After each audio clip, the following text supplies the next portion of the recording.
Mesdames, Messieurs, bonjour, bonsoir et bienvenue dans votre émission Avis de la diaspora sur les ondes d'Afro TV. Moïse Agbeyi-Gans et moi, c'est mon nom. Nous sommes très heureux de vous savoir nombreux. Donc, à l'écoute de cette émission qui s'intéresse au guichet de la diaspora, nous le savons tous, il y a un guichet ouvert par le ministère des Affaires étrangères. Il y a de cela quelques jours, nous aurons parlé de long en large également avec nos intervenants. Et dans cette émission, nous sommes très heureux. Nous nous excusons également pour le désagrément de l'émission de mercredi qui est reportée sur aujourd'hui dû à des pannes techniques. Merci infiniment de votre fidélité. Et ce que je vais vous demander de faire maintenant, c'est de partager également cette émission avec les uns et les autres pour permettre également que l'information soit bien dispatchée également à la diaspora, puisqu'il y a toujours des questions que chacun de nous se pose sur le guichet de la diaspora. Beaucoup d'incertitudes. Nous aurons des éclaircissements avec nos intervenants de ce jour. À l'honneur aujourd'hui, nous avons l'insigne honneur d'avoir à nos côtés et en ligne surtout donc des hommes et des femmes qui nous honorent de leur présence. Il y a également le représentant du Haut Conseil des Togolais de l'extérieur du côté des États-Unis, qui est un leader d'opinion. Il y a administrateur public également, docteur Kate. Docteur Kate qui est là en ligne, en duplex avec nous. Merci docteur d'être avec nous aujourd'hui. Bonjour docteur, vous nous recevez? Oui, bonjour, je reçois parfaitement.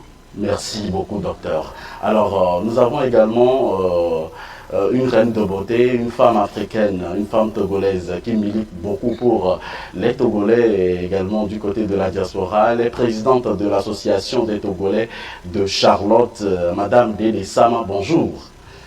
Bonjour, merci de nous avoir. Merci beaucoup, Madame Dede Sama. Vous faites partie également des intervenants également de cette émission Avis de la diaspora pour nous donner vos avis également sur les questions de l'heure. Nous avons l'insigne honneur d'avoir en studio aujourd'hui avec nous comme d'habitude.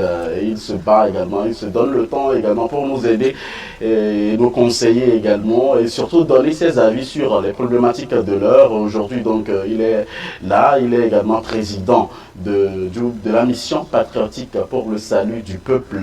Alors, Monsieur Mpapou, bonjour. Bonjour Moïse, bonjour à mes co-panélistes, bonjour aux téléspectateurs. Encore une fois, je suis heureux d'être là avec vous.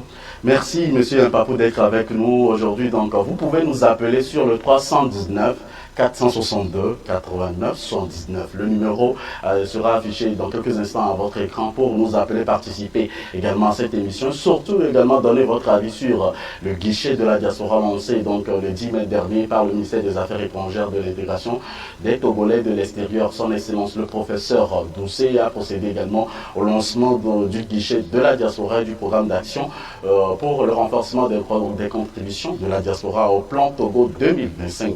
En quoi consiste ce projet? En quoi, quel est le contenu de ce projet? Ma première question ira donc à Dr Kate, qui est le représentant du Haut Conseil des Togolais de l'extérieur. Dr Kate, quel est le contenu également donc, de ce projet brièvement pour ceux qui n'ont pas encore eu vent de ce grand projet lancé par le ministère des Affaires étrangères? Effectivement, le ministre professeur Robert Doucet a fait le lancement le 10 mai dernier sur ce projet Guichet Diaspora.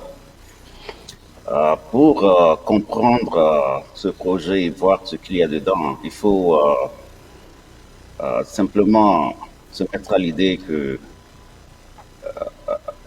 le projet vient comme une solution aux problèmes d'antan rencontrés par la plupart des diasporas qui ont expérimenté des péripéties dans leurs tentatives d'investissement. Et il y a eu beaucoup de suggestions qui ont été données pour offrir un avenir meilleur à la diaspora afin qu'elle puisse contribuer au développement. Alors, comprenant cela comme ça, le guichet diaspora, comme le nom l'indique, le guichet, c'est comme une petite fenêtre où on va se faire servir. Et cela veut aussi dire que les Togolais de la diaspora auront à leur disposition un certain nombre de fonctionnaires de l'État à leur disposition, tout un service, le Haut Conseil de la République, Et avec cette assistance, ces Togolais de la diaspora peuvent atteindre leur objectif, contribuer au développement et agir efficacement dans le pays. Et le besoin est justifié par le fait que il y a un certain nombre d'éléments qui ont motivé le ministère à procéder à ce guichet diaspora. Il y a certains qui sont intéressés par les projets d'économie et de développement. Ils vont venir investir. Ces gens-là peuvent soit investir eux-mêmes en tant que membres de la diaspora ou faire venir des partenaires qui viendront investir dans le pays. Il y a ceux qui seront intéressés par le transfert des compétences. Donc, ils peuvent venir étoffer la fonction publique, trouver de l'emploi et faire venir leur expertise et contribuer au développement du pays avec leur connaissance. Il y a ceux qui viendront juste ou précisément pour les actions humanitaires. Et ce qui renforce aussi l'amélioration des conditions de vie de nos populations et contribue également au développement avec les projets sociaux. Et en dernier point, il y a ceux qui participeront au rayonnement du Togo à l'étranger. Ça veut dire des gens de la diaspora qui sont intéressés par les fonctions internationales dans les organisations, comme vous connaissez, ou bien des gens qui seront positionnés dans les multinationales à l'extérieur, comme dans le pays, et vont acquérir des connaissances pour contribuer encore au développement du pays. Voilà en détail les catégories d'éléments qu'il y a dans ceux qui vont bénéficier de ce guichet diaspora. Maintenant, étant un guichet, qu'est-ce qu'il y a sur l'étagère? Donc, le gouvernement, le ministère des Affaires étrangères, le Haut Conseil de la République mettra en place un observatoire pour effectivement recenser toutes ces catégories de Togolais de la diaspora afin que le travail soit bien fait. Et la cerise sur le gâteau, c'est il y a un fonds d'investissement de la diaspora qui est prévu, puisque lorsqu'on parle de projets économiques de cette envergure, il faut un accompagnement, il faut un encadrement, il faut un financement des projets qui seront des projets vitaux. Et pour une première fois, le gouvernement est en train de combler le vide qu'il faut, ce qui sera un plus si effectivement tout est mis en place comme prévu. Voilà en grosso modo le guichet diaspora et que nous attendons de pied ferme. Mesdames, Messieurs, vous êtes sur AfroWeb TV. Merci infiniment de votre fidélité d'écoute. Nous sommes fiers également de vous savoir nombreux. Et si vous voulez suivre l'émission Avis de la diaspora en ce moment, ce que vous devez faire, c'est d'aller sur le site web de notre télé web afrowebtv.com/live ou carrément vous allez sur également la page Facebook AfroWeb TV où vous nous écoutez également ou allez tout simplement sur Moïse Agbeyinga officiel. Vous pouvez également voir et écouter donc les intervenants de cette émission. Nous sommes en direct également sur le www.fmliberté.com, radio émettant depuis Chicago. Merci également à tous les intervenants et à tous ceux qui sont des nôtres aujourd'hui pour suivre également, pour poser des questions aux intervenants que nous avons. Également, nous avons les honneurs, comme je l'avais dit en début d'émission, d'avoir en ligne par Skype également donc Madame Dédé Saman, qui est également présidente d'association du côté donc de Charlotte. Alors Madame Dédé, quels sont vos sentiments lorsque vous avez appris ce grand projet, vous avez pris connaissance de ce grand projet du ministère des Affaires étrangères qui concerne nécessairement et essentiellement la diaspora? Merci pour la question. Mes réactions à cette initiative ne sont pas des réactions complètement personnelles puisque je représente mon association.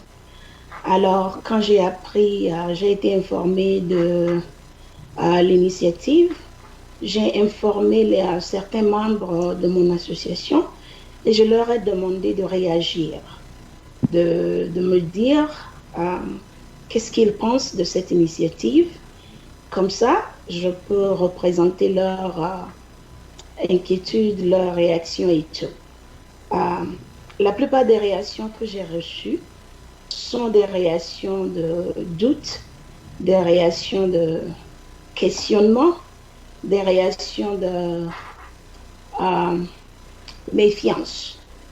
Et elle peut se formuler comme suivant. Et si le docteur veut, il peut mettre ces personnes-là à l'aise. D'autres disent, bon, une certaine initiative devrait être une bonne nouvelle, mais à cause des conditions dans lesquelles notre pays a été pendant plusieurs années, nous n'avons pas confiance de tout ce qui vient du gouvernement. Ou soit, est-ce que ceci est une manière, une stratégie du gouvernement pour avoir la même mise sur la diaspora? D'autres qui disent, bon, si nous allons investir, si la diaspora va investir son argent, ses compétences et tout au Togo, bien sûr qu'elle est concernée de la stabilité du pays, parce que tout ce que tu investis dans quelque chose, s'il n'y a pas la stabilité dans l'organisation ou le pays où tu investis, tu es concerné. Voilà les réactions que j'ai eues. Donc, je les amène au docteur s'il peut répondre à ces réactions. Justement, qui va répondre à ces réactions, Monsieur Mpapo, vous avez eu également vent également de ce projet de guichet de la diaspora et où il y a également beaucoup d'incertitudes, comme l'a dit tout à l'heure la grande sœur, Madame Dédé Saman. Vous avez également cette incertitude-là au niveau de votre association? Bon, moi je ne parlerai pas d'incertitude, mais peut-être de soucis de compréhension. Aujourd'hui, je crois que dans la diaspora, les uns et les autres ont souvent réclamé quand même le fait que le gouvernement doive poser des actions quand même à l'endroit de la diaspora. Et pour une fois que le gouvernement effectivement essaie donc de faire ce pas-là, je crois qu'il est véritablement important que chacun puisse garder une oreille attentive. Alors, ce qui est intéressant de comprendre, c'est d'abord qu'on explique clairement le guichet de la diaspora, c'est quoi? Quel est, son but? Quels sont ses objectifs poursuivis? Quels sont ses modes de fonctionnement? Et de manière à ce que le membre de la diaspora que je suis, je puisse savoir de manière claire ce qui m'attend en tant que membre, ce que je peux faire. Et si je veux faire quelque chose, comment procéder pour justement être pris en compte dans tous les paramètres, et justement que peut-être le docteur va essayer de mieux expliquer dessus aujourd'hui. C'est vrai, et toutes les inquiétudes posées par la sœur, ce sont des inquiétudes très souvent partagées, et pas seulement dans notre pays, mais c'est des questions posées à toute l'Afrique. Et moi, je dirige une organisation panafricaine, donc la mission panafricaine pour le salut du peuple. Et à ce titre, vous comprendrez que ma lecture ne se fait pas seulement sous l'angle d'un seul pays. Mais puisque nous parlons quand même du Togo aujourd'hui, nous allons faire l'effort de décliner justement ce que nous avons comme vision sur l'ensemble de l'Afrique à ce petit pays-là qui est le nôtre, pour qu'on puisse voir de manière claire ce qui peut être fait par la diaspora, ce que nous pouvons, comment nous pouvons nous organiser pour peser effectivement dans la balance de façon à ce que notre pays puisse mieux aller.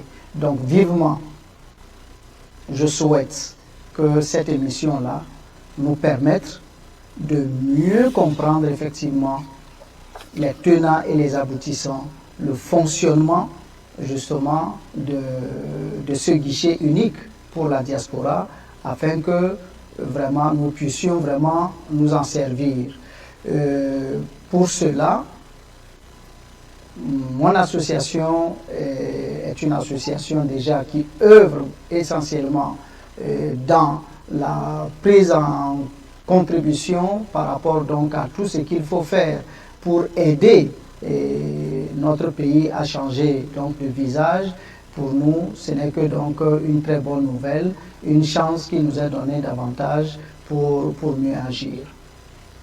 Une chance nous est donnée davantage pour mieux agir et surtout contribuer au développement de notre pays, le Togo, à travers donc ce guichet diaspora. Beaucoup de questions à se poser, que les Togolais se posent également parce qu'il y a beaucoup qui ont traversé des choses et aujourd'hui donc nous sommes là pour éclaircir beaucoup de points et à travers donc le représentant du Haut Conseil des Togolais de l'extérieur du côté des États-Unis, où je rappelle à tous les amis internautes et surtout téléspectateurs que vous êtes au nombre de 3 du côté des États-Unis. Alors, merci également à vous d'avoir accepté notre invitation et de répondre à l'inquiétude également de la grande sœur, vu qu'il y a beaucoup plus d'incertitudes, beaucoup de réticences du côté donc des Togolais de la diaspora. Quel est, au fait, comment vous pensez, comment est-ce que le gouvernement togolais peut reconquérir le cœur ou soit éclaircir encore les Togolais de la diaspora, docteur? Oui, il y a un point de convergence dans leur intervention. C'est d'une part satisfaire les inquiétudes des uns et des autres vu les expériences du passé, et d'autre part voir un peu clair dans les objectifs assignés à ce projet. Je voulais d'abord dire que effectivement les préoccupations des Togolais de la diaspora qui ont transmis leur position à Madame Dédé, je pense que ce sont des positions justifiées et légitimes. Néanmoins, nous sommes dans un contexte de changement de paradigme et c'est justement ce qui caractérise toute cette histoire du Haut Conseil des Togolais de l'extérieur. Donc l'approche du gouvernement et sous la direction du président de la République, Faure Gnassingbé, ces dernières années, consistait en fait à évoluer dans le contexte d'inclusion et de la cohésion sociale. Et lorsque nous parlons d'inclusion, je suis en train de faire allusion aux 3 axes du gouvernement. Donc, le gouvernement fait son travail sur 3 axes que je vais d'abord vous expliquer, ce qui justifie un peu le travail qui est en train d'être fait. Donc, il y a le premier axe qui est l'inclusion et la cohésion sociale, ce qui demande que la diaspora aussi, qui est une entité de la population, participe à la vie du pays et aussi profite de la répartition des richesses. Donc, ce n'est pas pour nous faire plaisir, mais c'est un droit qui nous revient. Et cela n'a rien à voir avec celui qui gouverne, ni moi, mais c'est un droit qui est à chacun d'entre nous à cause de notre nationalité. Donc, c'est un devoir pour tous les Togolais de la diaspora de participer à la vie de la nation et de faire sa part. Donc, ce n'est pas une faveur. Maintenant, le gouvernement a son deuxième projet qui est sur, je veux parler des 2 autres axes. Il y a la paix et la sécurité. Et vous verrez que lorsque nous parlons de la paix et la sécurité, on peut tourner en rond, on va revenir sur d'autres problèmes qui sont aussi concernés. Mais d'emblée, il y a l'amélioration du climat des affaires qui demande à ce que le gouvernement continue de travailler pour que notre environnement soit propice à cela. Et lorsqu'on parle de la paix et la sécurité, on ne peut pas parler aussi d'exclusion sociale. Donc, nous sommes partie de la société et lorsqu'il y a des couches qui sont, je veux dire, mises en quarantaine dans certaines conditions ou bien des couches qui sont négligées, vous verrez qu'il y a des réactions, il y a des complications et l'environnement devient plus un environnement de paix. Donc, la diaspora doit obligatoirement être approchée par le gouvernement pour évoluer aussi dans ce contexte de paix et de sécurité parce que nous sommes des couches sociales très importantes. Donc, là aussi, vous voyez que c'est une obligation, ce n'est pas une faveur. Et le dernier axe de gouvernement est basé sur l'emploi. Et et l'emploi, ça bénéficie à la population, ça bénéficie à nos frères et sœurs. Et la diaspora, comme on le dit souvent, est une manne très importante, que ce soit financièrement, pour pouvoir investir dans le pays, créer de l'emploi, des entreprises qui vont créer de l'emploi. Et le gouvernement a bien compris ce côté, que si l'objectif est de créer de l'emploi, on ne peut pas négliger ses partenaires qui sont d'abord togolais et aller chercher d'autres investisseurs de l'étranger lorsque vos propres enfants ont les moyens de le faire. Et si nous le faisons, nous ne le faisons pas pour ceux qui gouvernent, nous le faisons pour nos enfants. Donc, au niveau du Haut Conseil de la République, nous voyons tout ce qui se passe autrement. Donc, si des gens ont des positions politiques, c'est de bonne guerre. Mais il faut dépasser certains clivages pour pouvoir comprendre le patriotisme nécessaire pour que chacun puisse contribuer au développement du pays et au bien-être de nos populations.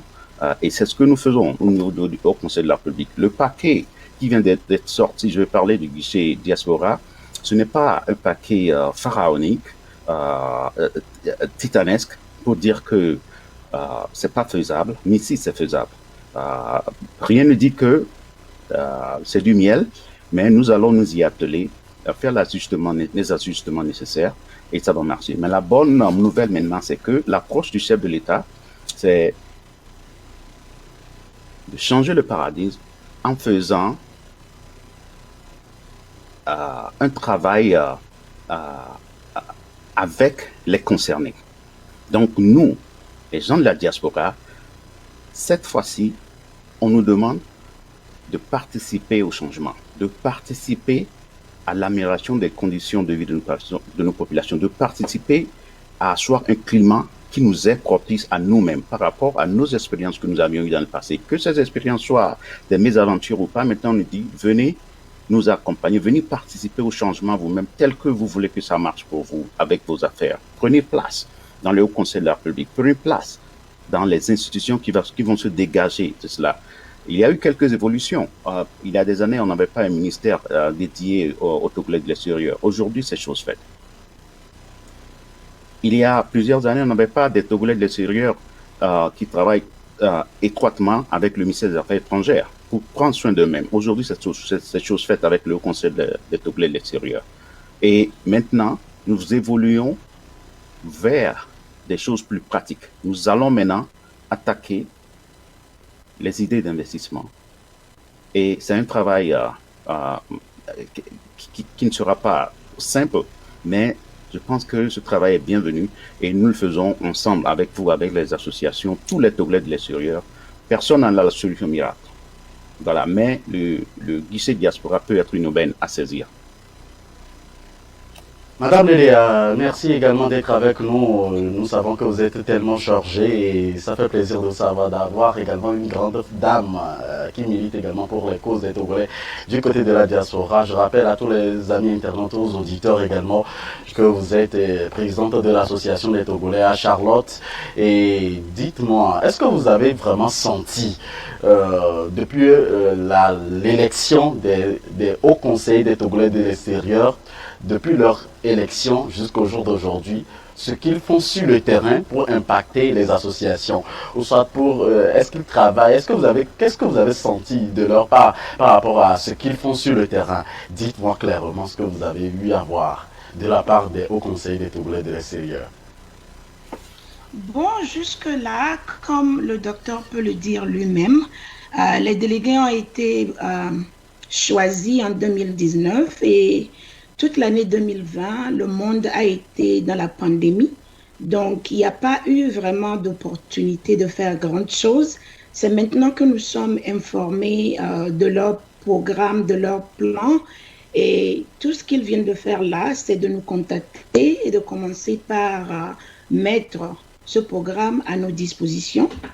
Et donc, c'est là où nous sommes. C'est déjà un bon pas.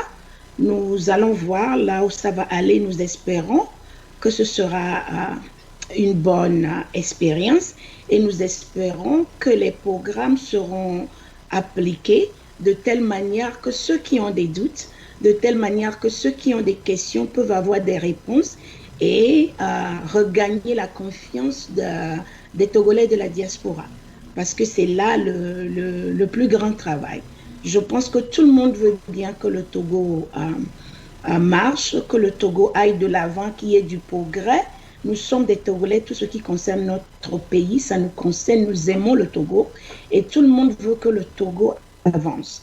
Donc, nous espérons, nous sommes là, nous sommes des ressources à nos organisations, nous n'allons pas fermer la porte aux gens qui viennent nous contacter. Donc, nous sommes là, nous allons écouter, nous allons faire ce que nous pouvons faire pour rendre tout ce qu'ils nous donnent disponible à nos membres. Et ce sera à eux de faire leur analyse et leur décision de participer, de contribuer. Nous sommes dans votre émission Vie de la diaspora sur le www.afrowebtv.com. Vous pouvez être également en direct avec nous sur le 319 462 89 79, le numéro sur lequel vous pouvez nous appeler pour contribuer également et poser des questions également à nos intervenants, avoir leurs avis sur les questions de leur guichet diaspora. On en parle également dans votre émission Avis de la diaspora et surtout également avec monsieur Yempapo qui est panafricaniste et également qui milite également pour la mission panafricaine pour le salut du peuple. Monsieur Yempapo, vous êtes un panafricain et comment appréciez-vous la démarche des hauts conseillers de l'extérieur sur le terrain, et vu que vous êtes déjà au courant de leur démarche? Je dois d'abord dire que je me réjouis de la présentation que le docteur nous a fait. J'ai suivi cette présentation avec beaucoup d'intérêt et je voudrais effectivement revenir sur deux aspects essentiels. Le premier, c'est que effectivement les Togolais comprennent que il va falloir aller au-delà de nos appartenances politiques pour véritablement voir dans quel sens chaque fils et chaque fille du Togo peut contribuer justement au développement de notre pays. Notre pays a beaucoup de problèmes et certainement a besoin de nous. Alors, la deuxième chose, c'est que le docteur a bien dit que dans l'imagination du gouvernement, ce n'est pas une faveur qui est faite à la diaspora, mais c'est malheureusement un droit qui nous revient et qui, depuis, avait été négligé. Alors, nous avons eu la chance que le président a voulu pour son présent mandat, l'inscrire sous le sceau donc du mandat social, et je crois que tout ce qui a été décrit, et nous devons effectivement pouvoir saisir l'opportunité. Pour ce qui concerne la mission panafricaine pour le salut du peuple, nous n'avons pas attendu justement tout ceci avant de pouvoir commencer à travailler sur le terrain pour apporter nos contributions. C'est vrai que pour l'heure, comme la sœur Dédé, ou c'est Dadé, je ne sais pas, excusez-moi, Dédé l'a souligné, et avec la pandémie, ça fait 2 ans à peine que le Haut Conseil est installé, et on n'a pas pu faire quelque chose, peut-être ils n'ont pas encore pu faire quelque chose d'important, mais c'est vraiment un travail auquel je crois, auquel mon association voudrait apporter énormément. Pour quelle raison? La raison est très simple. Pour ce qui concerne nous les panafricains, nous avons pensé qu'à un certain moment donné, les Africains doivent se prendre en charge totalement. Et nous ne pouvons le faire en passant tout notre temps justement à nous opposer en termes de partisans politiques, parce que rien n'oppose mieux qu'une idée, qu'une opinion. Autant nous sommes d'individus, autant nous avons d'opinions. Et donc vous comprenez que si nous allons aller sur ce terrain-là, on peut ne pas se comprendre. Et c'est pour cela qu'au niveau du MPSP, nous avons fait de telle sorte déjà à travailler sur le terrain et dans notre vision pour faire en sorte à réunir tous les Togolais. Parce qu'à un certain moment donné, on avait l'impression que les Togolais se disaient que parce que je suis de UNIR et l'autre est de l'ANC, il n'y a pas de possibilité que nous puissions nous asseoir ensemble pour travailler sur des projets. Que parce que je suis musulman et tel autre est chrétien, c'est difficile de nous asseoir pour réfléchir au bien-être de nos populations. Que parce que je suis de Dapon et l'autre est de Lomé, et ce n'est pas possible de nous mettre ensemble. Donc nous, dans notre projet, nous avons fait en sorte que notre association puisse regrouper l'ensemble des Togolais, aussi bien de l'intérieur que de l'extérieur, de tous les partis politiques, de façon à ce que nous avons décidé que nous faisons table rase sur tout ce qui est politique. Puisque nous avons tous les membres des partis politiques à notre sein, donc sur nos plateformes de débat, nous n'abordons jamais les questions politiques, juste pour éviter que chacun aille donc prendre les choses en fonction des intérêts de son parti politique. Mais nous posons essentiellement les problèmes socio-économiques de notre pays. Et donc depuis déjà 2 ans, nous avons pu lancer deux projets, notamment dans l'exploitation du soja. Et on reviendra dessus, on reviendra sur les projets, mais pour l'heure, je voudrais qu'on parle du guichet diaspora et de comment est-ce que vous pensez aider les hauts conseillers des Togolais de l'extérieur sur ce plan. Effectivement, sur ce plan, comme j'étais en train de le découler, oui. La première des choses que justement ce plan essaie de faire, c'est d'abord l'enregistrement même oui. de la diaspora. Parce qu'il faut qu'à un certain moment donné, ce Haut Conseil puisse savoir, par exemple, dans un pays comme les États-Unis, combien de Togolais y vivent. Quelles sont les différentes répartitions dans chaque État? Ça, c'est la première des choses, en termes ressources humaines. Deuxième chose, puisque les associations doivent être forcément les canaux les plus appropriés pour discuter donc justement des projets, de tout ce qu'il y a, il va falloir donc recenser les associations existantes justement dans cette diaspora-là, et savoir la nature de chaque association pour voir dans quelle mesure chaque association peut effectivement devenir comme cet élément décentralisé du Haut Conseil pour porter justement cette vision-là du Haut Conseil par rapport donc au guichet de la diaspora. Et pour finir, donc je crois que en tant que Togolais, nous avons effectivement, comme je le disais, cette responsabilité-là de saisir, j'allais dire, moi je trouve cela comme une opportunité, de saisir cette opportunité-là pour amener effectivement le gouvernement à nous faire plus confiance, à comprendre que, ces gens-là, nous avions fait une erreur de ne les avoir pas impliqués très tôt, parce que c'est à partir de ce moment que les Togolais pourront effectivement se lancer dans les projets de financement pour le développement de nos pays, mais aussi nous pourrons justement financer nous-mêmes, que ce soit dans le domaine social, dans le domaine économique, de la santé et tout ce que vous voulez, pour permettre justement à nos pays de pouvoir donc avoir un autre visage. Vous êtes en direct avec nous sur AfroWeb TV. Vous voulez sur l'émission Avis de la diaspora ou d'autres émissions, allez tout simplement sur le www.afrowebtv.com/live et vous serez à la bonne adresse pour également donc regarder, visualiser en direct cette émission.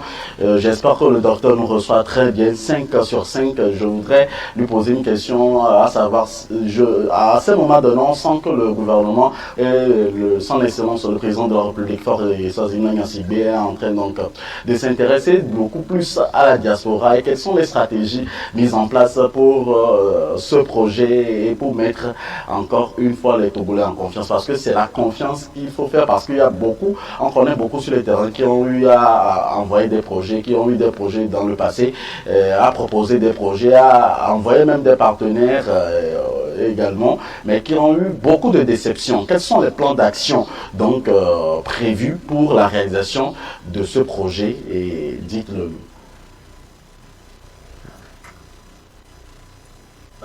Après l'installation du Haut Conseil des Togolais de l'extérieur, il n'y a pas eu un autre moyen de démontrer l'engagement du chef de l'État à impliquer et responsabiliser la diaspora dans la recherche de ses propres solutions. Donc, effectivement, c'est la meilleure façon à remettre en selle les fils concernés à se prendre en charge sans toutefois leur dicter quoi faire. Donc, c'est pour ça, il est question ici d'un déploiement des instances du Haut Conseil dans presque plusieurs pays. On a au moins 77 délégués qui travailleront avec les associations de par le monde.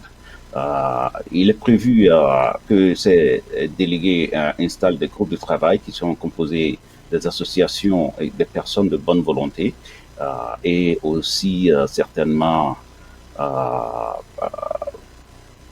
des Togolais qui en savent quelque chose, qui veulent contribuer au développement des projets sociaux.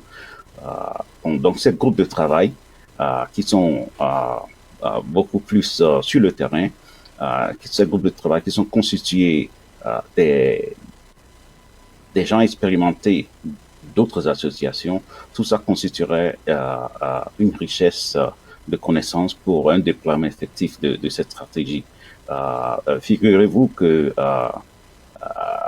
les Togolais de la diaspora ont beaucoup de préoccupations et il n'y a pas une similarité d'abord dans les objectifs même des associations, et cela veut dire aussi que les solutions seront multiples et cas par cas, et je pense qu'ensemble nous allons venir à quelque chose de convergent.